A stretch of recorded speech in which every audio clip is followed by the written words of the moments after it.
So we're not having a problem yet. Well, I always like to think that the guys on Wall Street are going to find a way to make money off this somehow. Of course. They're, Well, they're the smart guys in the room. They're going to figure it out. They're going to find a way to get, hey, if CMBS isn't working, we'll go do this, or we'll start a fund, or we'll do something that will put us at the forefront and be able to get these deals done and make some money on it. Yeah, the debt funds are, there's great opportunity. There you go. Well, it's interesting because you brought that up because I see it. It seems like there's this disconnect between really what's going on and what Wall Street tells everyone is going on. I mean, I think that's a valid point. There's the Wall Street kind of money, and there's the local bank kind of money. And our group is really more like Peter's. And there's still a lot of money out there. There's a lot of equity. There's a lot of deals to be done. When I was talking earlier about how Wall Street follows STR's general top 50 markets, and if those look to be the 3.5% supply growth, they all start getting negative. But if you were to pare it down and scrape those off the top and look how much is being built in our smaller markets, there really isn't that much. So the revenues are going up, and revenues have been growing at 6 and 8%, and now they're growing at 5 or 4 is probably what we're going to hear this week for the next 2 years. I mean, heck, operators would take 5 and 4 all life long, if they could get that every year. So the operating numbers are positive. The problem is, and I've described lenders like this for a long time, they're like a flock of starlings. And one of them's going to jump off the ground, which is somebody at Wall Street, and they all jump. But there's always a few that are still on the ground, which that sort of represents our Midwest, flyover states.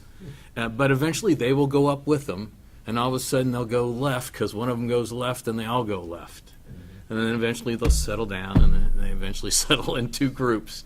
And that's essentially where we are. The Wall Street's about ready to escape and not be part of the party, I think, only because of their Things flightiness. too good, too long. Yeah, right. Is that right. something It's like, bad well, must something's be- got to it's happen. gotta happen. Is that why- something's gotta is that why happen. REIT And yet they stocks aren't looking at the dynamics of the operating numbers that are all positive. Right. is that why REIT stocks and hotel stocks have just been taking a beating then because of that? I mean, that's the disconnect I see when the operating fundamentals are good, but then, stock prices are just kind of weakened over the past 52 Yeah, weeks. I don't know. I even. mean, you guys are. Guys, we're spoiled. I think Yeah. it's killed everything. Oil, strength of the dollar as compared to gateway markets. There Yeah. was a point on just the amount of information and how quickly it is transferred now. I mean, people can just react, just instantly. And that does not, yes, we're in an industry where. Hang on, let me check, Jeff.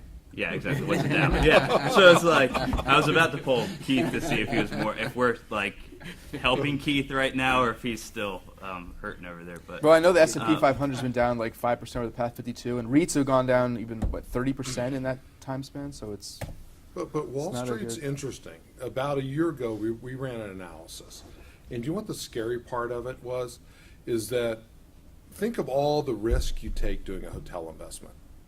All the money, the capital, the stress. If we were all smart, if you really ran the numbers, in 2009 in July, if we would have all just put $1 million in a basket of hotel stocks and literally done nothing till the middle of last year, our return would have far exceeded any return you could have made off the stress of investing in a hotel. So it's assuming that Wall Street is rational. In other words, you could have taken your $1 million just when things were at their worst, just bought a basket of hotel stocks, and you would have made a 370% return on your money through the cycle, doing nothing, plus dividends, that's what I did. Spoiled. So. I mean, you look at this. Look at the compounded growth we've had in our industry since 2011, Yeah. right? Amazing. I mean, to Mike's point before, you haven't seen this historically at this number, at this level, and it compounded for 3-4 years, and now it's become expected, and it's, we've got to take a step back. The same thing with interest rates. You remember 6, 7, 8 wasn't a bad number back in the late 80s. So Yeah, but isn't the Fed also supposed to make an announcement imminent about another hike within the next? Yep. But they won't, or potential. yeah. What does that do? I mean, if they do hike, how does that impact your business just on a broad level when they make these increases? Are or you saying they're going to increase it another point, a quarter? whatever? Sure. I don't think so. If they did, though, what would it do? Everybody, I I think mean, it's all very the real. international markets are, dropping their rate. I mean, how can the United States raise theirs without causing a You got really? negative rates in some countries. Yeah. Japan's got a negative rate. To Are we answer your really gonna question, I raise guess rates? getting back to the question, yes, if there's an increase in interest rates corresponding, there is a corresponding change in value, because obviously buyers are underwriting, Right. the But cost of analysis capital. I saw was interesting. It may not for hotels be pari pursuit to the change in the industry, because you have the spread issue. And since spread on hotel loans are the highest spread of any risk class, there's also greater flexibility to adjust those rates based on supply and demand. So there's actually interesting where, if the overall rate prime goes up 50 basis points, you may not necessarily see that translate to the highest spread hotel class pari pursuit. When if you look at the spread and where it was at the peak of the 06, 07 market, it was like 430 basis points, and now it's like, to your point, it's like 650, 680, I think, today. So And you're there's right. room. There's room to negotiate there, absolutely. Depending upon volume and deal flow. Yep. But I think a lot of it's psychological for the buyer and seller. If you look at your buy, like Peter said, you're going to buy an asset and hold it five years. Well, whether that asset is going to be successful or not unsuccessful, 1/8 of an interest rate point is going to make a difference. But starting out, you say, you have your buyer sell, the interest rates are going down, I need to sell now, I need to buy now. But a lot of it's just psychological. Like I say, over 5 years' time, 1/8 of an interest point is going to make a difference, whether that's been a successful or And unsuccessful. to Mike's point earlier, so I only get a 350% return on my money. Gee darn. That's terrible. Okay, so I'm gonna take my $1 million about September of this year and do that. I wanna buy hotel Seriously, stock. I actually told I'm my telling wife you. is that In 09, I think we closed, I don't wanna over-exaggerate this, but I think we closed 6 transactions all of 09. I was writing checks every month to keep our company afloat. that every was month. all we did. And I don't we think I- sold every hotel went just basically to keep the company afloat. So we had to fire I them. literally don't think I have enough stomach left to get through another cycle. But it's interesting, we're smart hotel people. If you look back, because I worked on it with, actually, I brought up the question to R.W. Baird, to David Loeb, and his people ran the numbers and we ran the numbers. And we compared analyst to analyst. And it came back conclusively under our scenario and their scenario that we all would have been better off if we're really smart hotel people, if the big bottom hits, people bail out so much that we would just better put our money, especially because you got hotel REITs now with the dividends. We could have all done better being at the beach off that $1 million, just putting it in the hotel stock market. Yeah, but I got to tell you, we all sell hotels here, and I think when the markets go down, it becomes very difficult to invest. So, great wisdom, great idea, and I'd love to do it, but I don't think that's what it I've is. seen the size of your firm. Your nest egg's got to be so big right now. Don't play poor, humble Georgia guy. Well, I'm going to tell you. We know. We actually, I mean, our philosophy is low risk. We have enough cash in the bank to go 3 years without selling a hotel, and because I'm telling you, it was a very difficult time. And I got to tell you, I was talking to a large bank group last week, and I mean, at the end of the day, when you really boil it all down, because we all get lost in spreads and swaps and compressions. But really, what does it mean?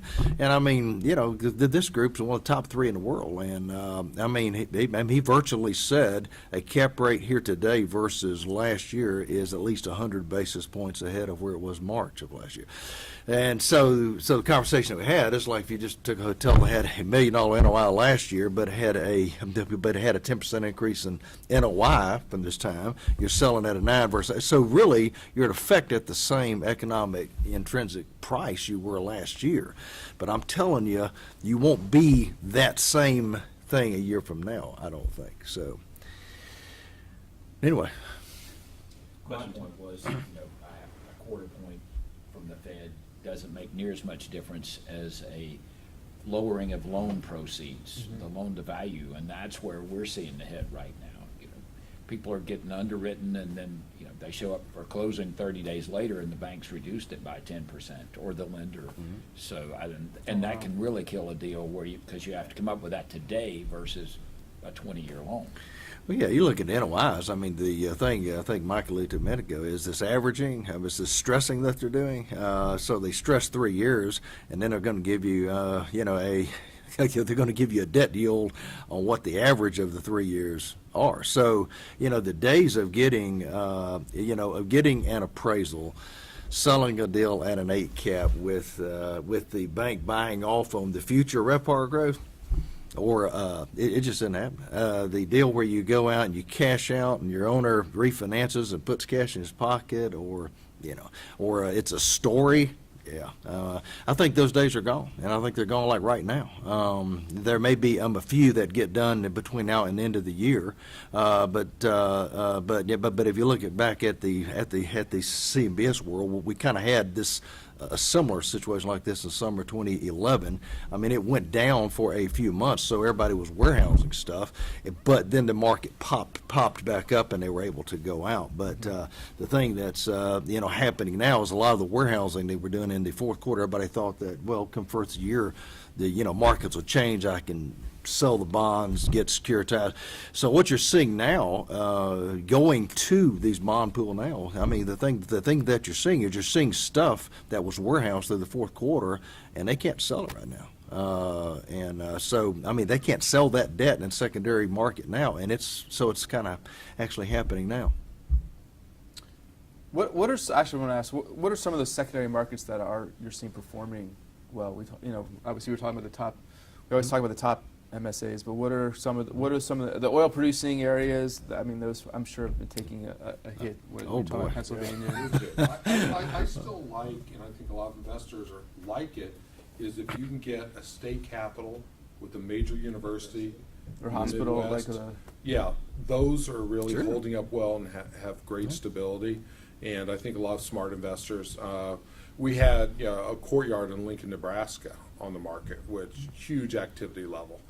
State capital, right there at Lincoln, the University of Nebraska. It's off the market temporarily for some other issues, but we're going to take it back. Huge interest. So I think there are a lot of those Midwest markets that are solid, that have low risk volatility. Steady demand. Steady. They have a little supply, but not too much supply. But you just have that base level of demand, and there's a whole group of. What's the company that buys the university hotels now? AJ Capital. Oh, AJ Capital. Yeah, that's. They started their own, and now they have actual brands for graduate hotels. I know is Right. one, Right. and Yeah. study hotels is another one Right. that are actual brands just for college towns, which is, Right. I mean, that's pretty an interesting kind of trend there. I have to agree with Mike. Those markets have held up very well. You have the state association business, which is a continuum. Now, they may rotate out of those capitals, which they do tend to rotate into the different markets within the states. But we find those markets have been stellar little markets. And I agree with you to a point. At some point, it doesn't take a lot of supply to start affecting in those smaller markets. Agreed. 10% could be 2 projects. Right. So, I mean, they're not sexy enough, to Mike's point, to kind of warrant being on the radar screen in many instances. there's a bunch So- of brands out there. Well, yeah. No, I don't disagree the brands are out there, but typically, and particularly in the Midwest, being a Midwesterner, there is there's a more conservative, I think, tone within the Midwest where you just don't see the volatility like you do on both coasts.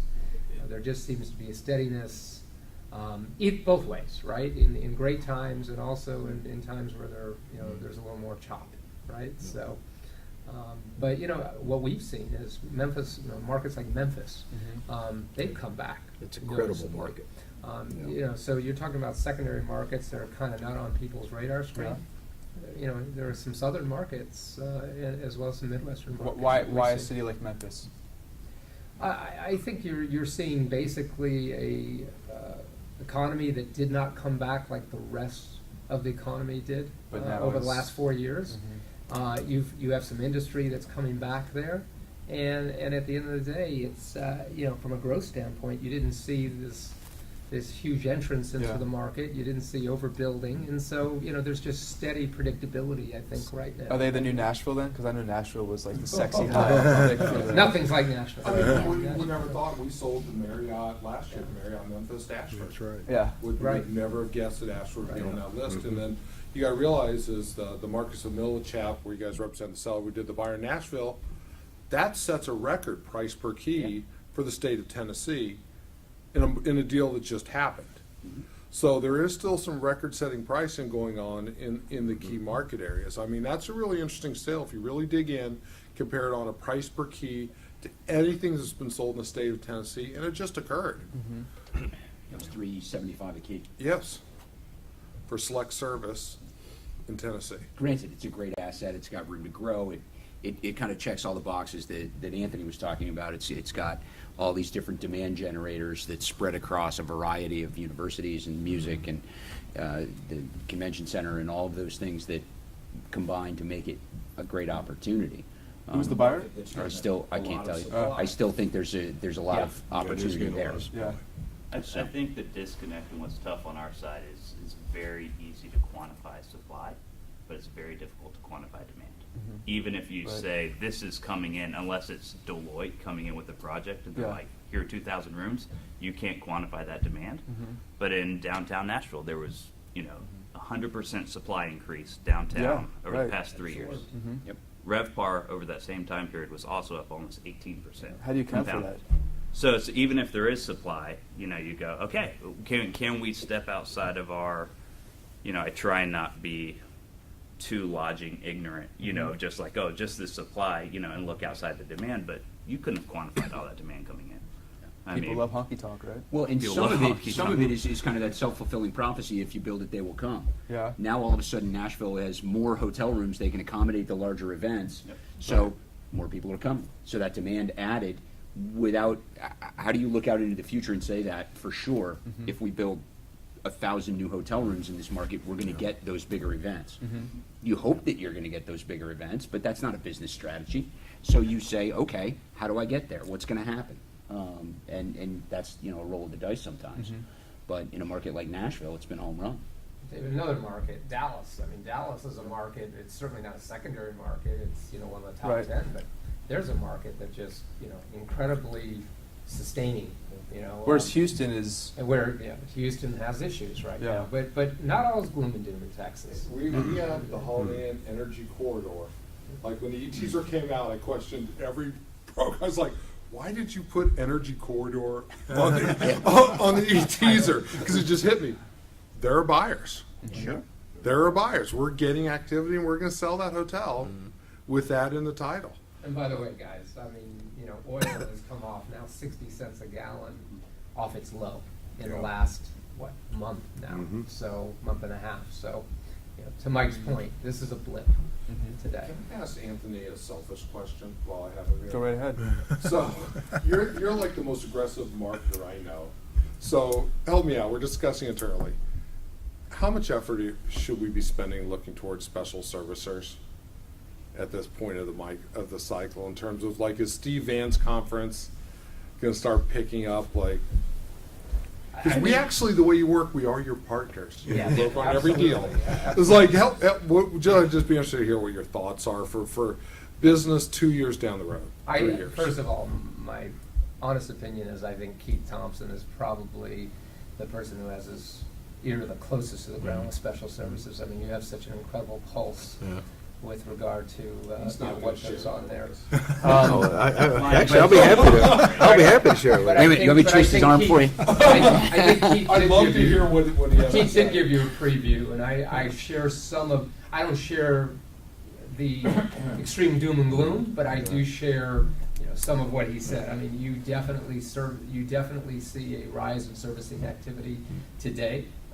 You know it's going to translate a year or two from now into, noticeable activity, and I think that's a fair statement. I mean, we've had our conversations with whether it's brokers or different servicers, and kind of that gearing up process. Although our model has changed at 10X, where, you know, we've been doing market deals since 2012. The good news to our platform is, you know, we're equipped to do both, just like most brokerage companies. But, you know, Keith, I would kind of Sure, I look to mean, you to kind of I'm- give everybody guidance there. I'll be happy to tell you what our marketing philosophy is. And by the way, I don't know how many hotels we've sold through your organization, Andy, but I mean, I love it because it's certain.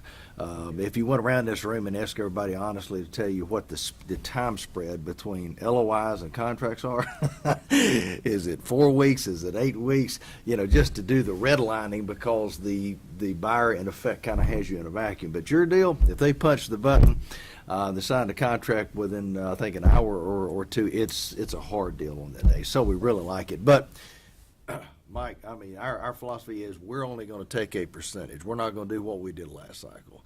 We're going to take a percentage of our resources to do broker opinion of values, because you do a broker opinion of value for a CMBS special servicer. It's a year from getting hired, and you got 1 in 5 chances of getting hired, kind of a thing.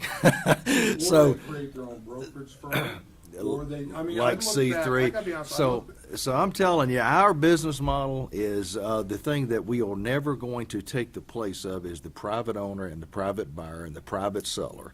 If we can take 20% of our market capital, our resources, internal people, and to do BOVs and do them for free, happy to do it. But I tell you, the last cycle we got a little